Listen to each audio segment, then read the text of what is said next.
Hello? My girlfriend texted me. My ex is staying with us for a while. There's nothing to discuss. I didn't argue. I simply replied, no problem, packed my things, and moved out that same night. I sent the landlord her contact information, and when rent day arrived, reality hit her hard. I'm Nate, 32M. My girlfriend, Lauren, 29F. We'd been together a little over 3 years and living together for just under one. This happened on a Tuesday night, right after dinner, while I was loading the dishwasher. She was leaning against the counter scrolling on her phone, already irritated about something. She'd been like that a lot lately. Short fuse, constant sighing, talking to me like I was an inconvenience instead of her partner. Out of nowhere, she said, so just a heads up, my ex is staying with us for a while. I stopped rinsing a plate. What? She didn't look up. He's in between places. It's temporary. I waited for the part where she asked how I felt, or explained, or acknowledged how insane that sounded. Instead, she added, this isn't up for discussion, by the way. That was the tone she used when she talked to customer service reps. Flat. Final. Like I was an obstacle, not a person. I asked how long a while was. She shrugged. However long it takes. Don't be dramatic. You know we're just friends now. This was the same ex she'd sworn was toxic. The same one she claimed cheated on her twice. The same one whose name still popped up on her phone more than she was comfortable explaining. I looked at her and realized something strange. I wasn't angry. I said, no problem. That finally got her attention. She looked up, surprised, then smiled like she'd won. See? I knew you'd be mature about it. I dried my hands on a towel, walked into the bedroom, and started packing. She laughed from the kitchen. What are you doing? Getting out of the way, I said. She thought I was bluffing. By the time she realized I wasn't, my bags were already by the door, and she still had no idea what the rent situation actually looked like without me. I packed faster than I thought I would. Not in a dramatic, throwing things into a bag way. Calm. Methodical. Like my body had already accepted a decision my mind was just catching up to.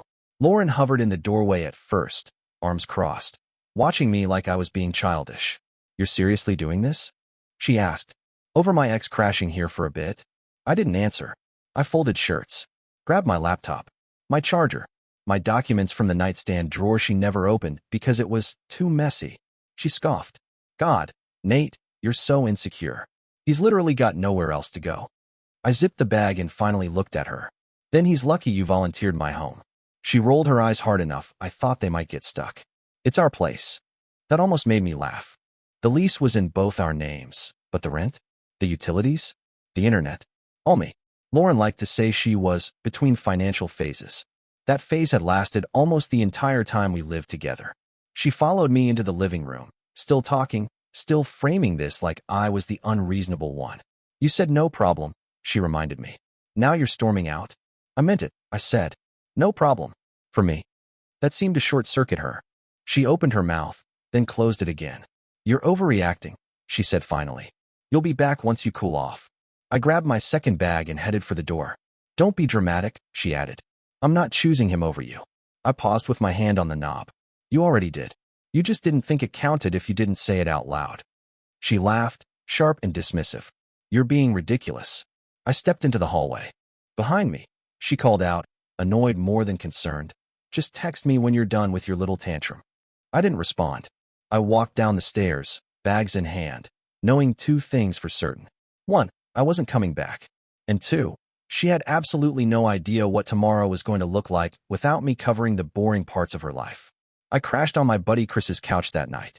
He didn't ask questions beyond beer, and you good? Which was exactly what I needed. I slept deeper than I had in months.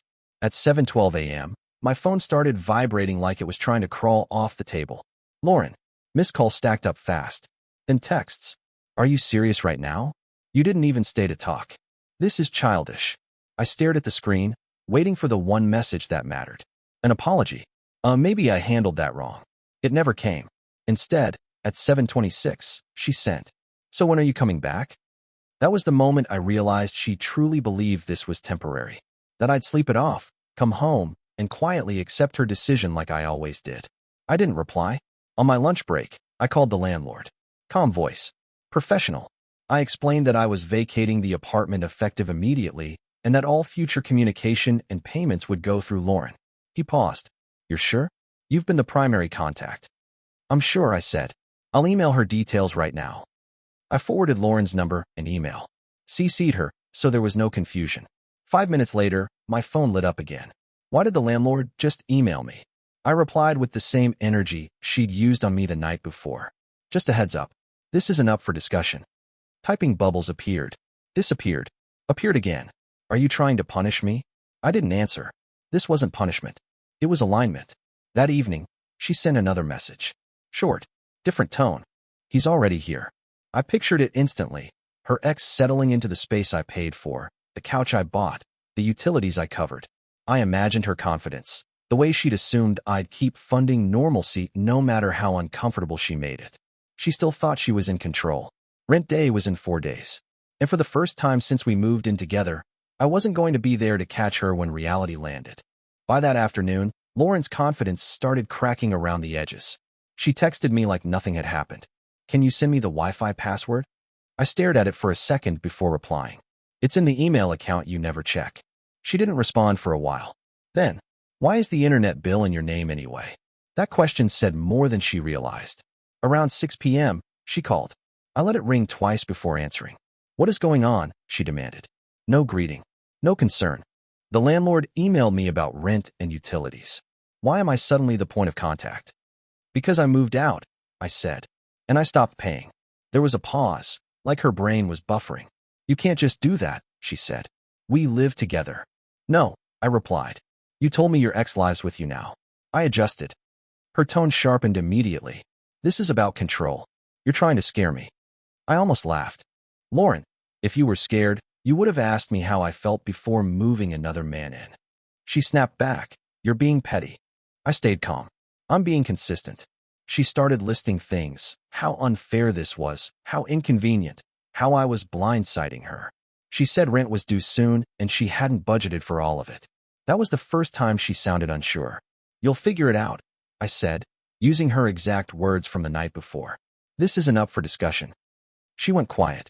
Then she said, softer, you said no problem. I meant it, I replied. It stopped being my problem. She hung up without saying goodbye. Later that night, she texted again. He says I'm overreacting. He'll help a little. That's when it really hit her. Not that I left. Not that I took my money with me. But that the man she moved in didn't come with a safety net. Rent day was getting closer. And suddenly, a while felt very expensive. The day before rent was due, Lauren showed up at my work. No warning this time. No texts. Just her standing in the lobby like she'd been wronged by gravity itself. The receptionist messaged me asking if I was expecting someone. I wasn't, but I went down anyway. She looked tired. Not sad. Stressed. Hair pulled back. Arms folded tight. Phone clutched like evidence. We need to talk, she said the moment she saw me. I nodded. Okay. That surprised her. She followed me outside, already launching into it. You didn't tell me you were paying everything, she said. Rent, utilities, internet, everything. You made it sound like we were splitting it. We were, I said. I just covered your half. She scoffed. That's not the same thing. It is when the bills are due, I replied. She paced a little, heels clicking on concrete. He said he'd help, but he can't right now. He's still looking for work. I waited. Didn't interrupt. Let the silence stretch until she filled it. So I just think it's messed up that you left me like this, she continued. You didn't have to abandon me. I looked at her. Really looked. Lauren, you told me your ex was moving in and that it wasn't up for discussion. That's different, she snapped. That was emotional. This is financial. I almost smiled. So you agree, I said. The boring stuff matters. Her mouth opened, then closed. She changed tactics fast. Can you just cover this month? She asked. Softer now. Just this one. So I have time. I shook my head. No. Her face hardened instantly. Wow. So that's it. You're just done? I was done when you replaced me and expected me to keep paying, I said. She stared at me like she was seeing a stranger. Maybe she was.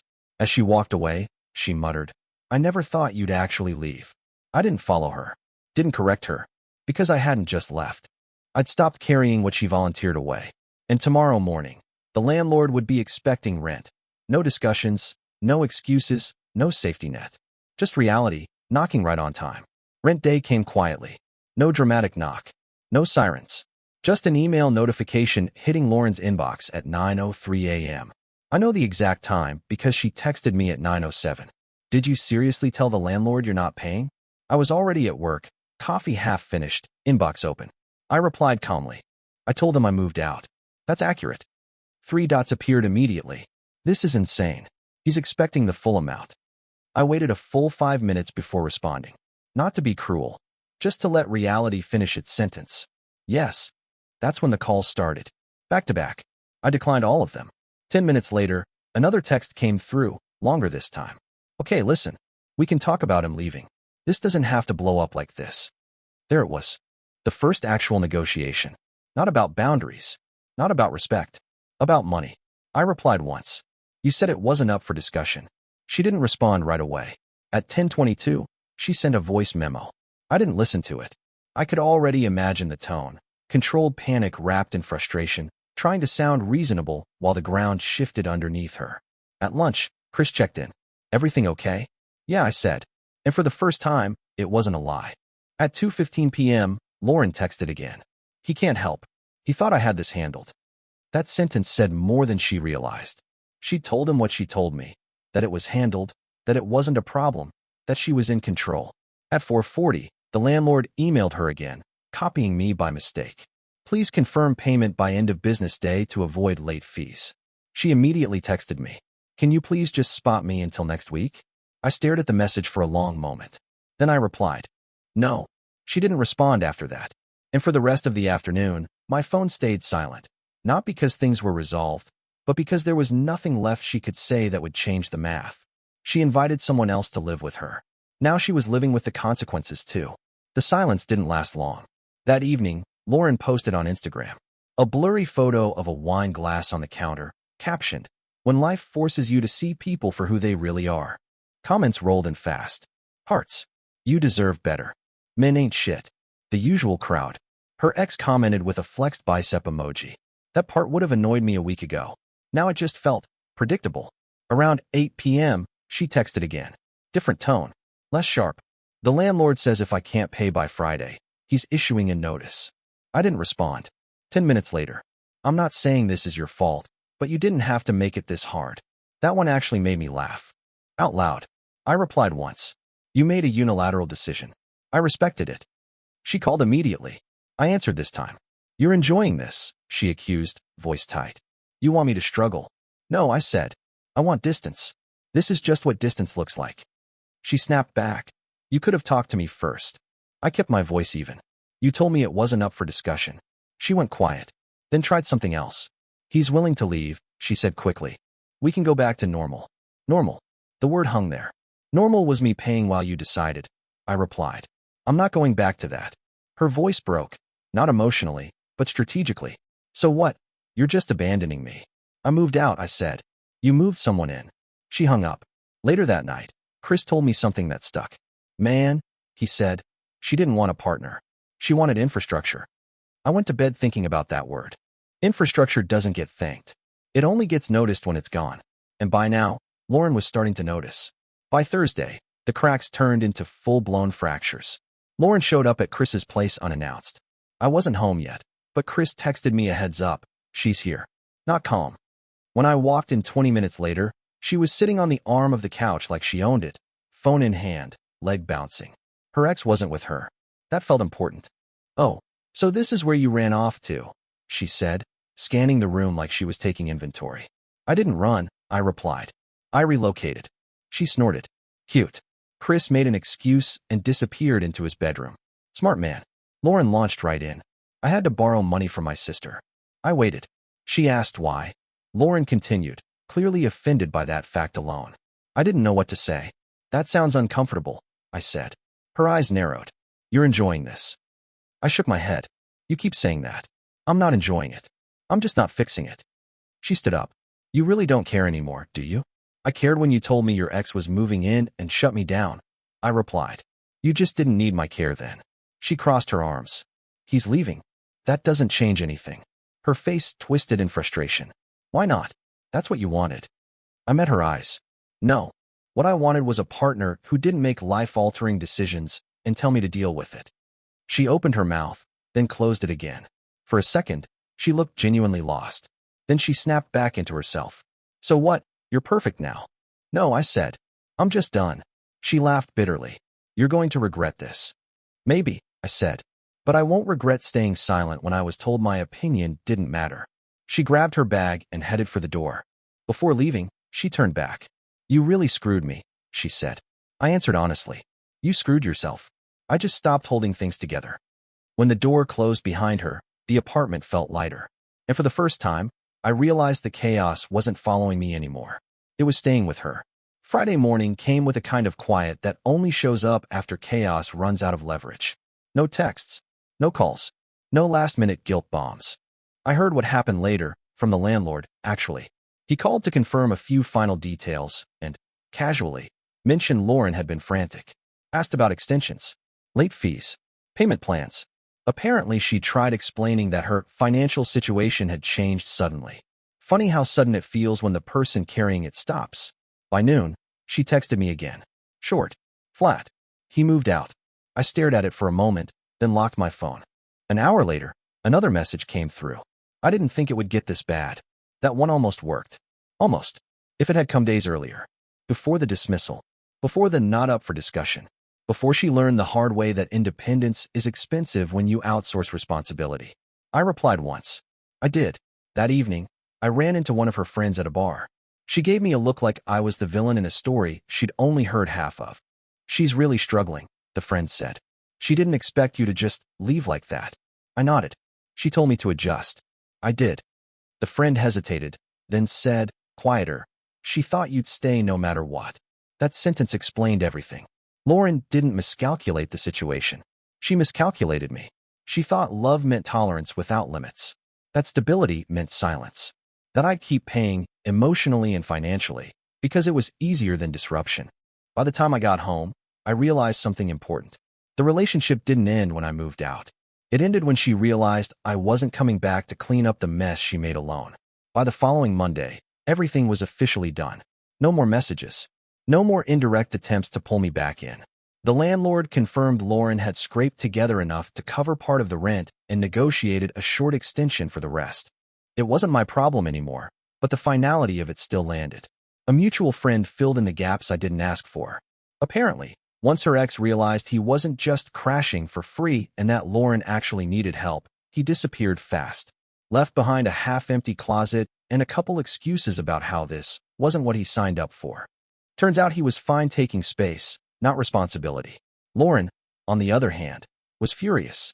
Not at him, at me. She says you abandoned her, the friend told me. That you blindsided her. I didn't correct the story. I didn't need to. From her perspective, I probably did abandon her. Infrastructure always looks like abandonment when it stops working. I moved into my own place that week. Small. Quiet. No one else's chaos echoing off the walls. I paid the deposit, set up the utilities, unpacked in one night. It felt clean. Honest. What stuck with me wasn't the money or the drama. It was how easily she said, "This isn't up for discussion." How natural it felt to her to make a decision that changed my life and expect me to stay put. When I said, "No problem," I meant it. I didn't argue. I didn't beg. I didn't try to control her choices. I simply removed myself from the consequences of them. And that's what ended the relationship. Not anger, not jealousy, not even her ex. Just the moment she realized I wasn't going to keep holding everything together while she decided who mattered. Sometimes walking away isn't dramatic. Sometimes it's the calmest, clearest answer you can give. Bye-bye.